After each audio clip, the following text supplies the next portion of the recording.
Top quality और consistent performance के लिए सिर्फ सिल्वर पंप नाम याद रखना। સુરતનો ઉધના નવસારી રોડ પણ જળમગ્ન થઈ ચૂક્યો છે। રસ્તા પર પાણી ભરાતા લોકો પરેશાનીનો સામનો કરી રહ્યા છે। એટલું જ નહીં, અહીંના મેયર અને ધારાસભ્યએ પણ આ સ્થળની મુલાકાત લીધી છે। પાણીના તાત્કાલિક નિકાલ માટે તેમણે અધિકારીઓને સૂચના આપી।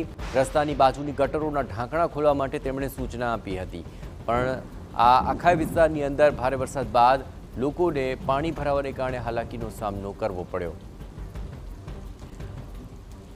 તો અધિકારીઓને સૂચના આપવા માટે આ અગ્રણીઓ પહોંચ્યા, પરંતુ ભારે વરસાદ બાદ જે ગટરોના ઢાંકણા ખોલવા બાદ પાણી ઓસરે તેવી શક્યતા હવે જણાઈ રહી છે, પણ રસ્તા પર પાણી ભરાતા લોકોને પરેશાની ભોગવવી પડી।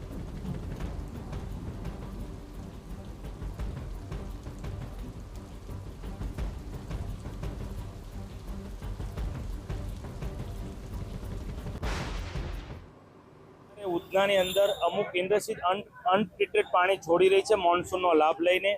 હું ધારાસભ્ય શ્રી ઉધના ઝોનના ઝોનલ ચીફ અને ઝોનલ અધિકારી સ્થળ પર આવ્યા છે। કઈ ઇન્ડસ્ટ્રીઝમાં અત્યારે પાણી આવી રહ્યું છે, જીપીસીબીને ટેલિફોનિક વાત કરી છે કે તાત્કાલિક જે ઇન્ડસ્ટ્રી અનટ્રીટેડ પાણી છોડી રહી છે તેની પર પગલાં લઈ આ લોકોના જાન સાથે જે ખેલવાડી રહી છે, જે કેમિકલ માફિયા, તેની પર તાત્કાલિક એક્શન લે।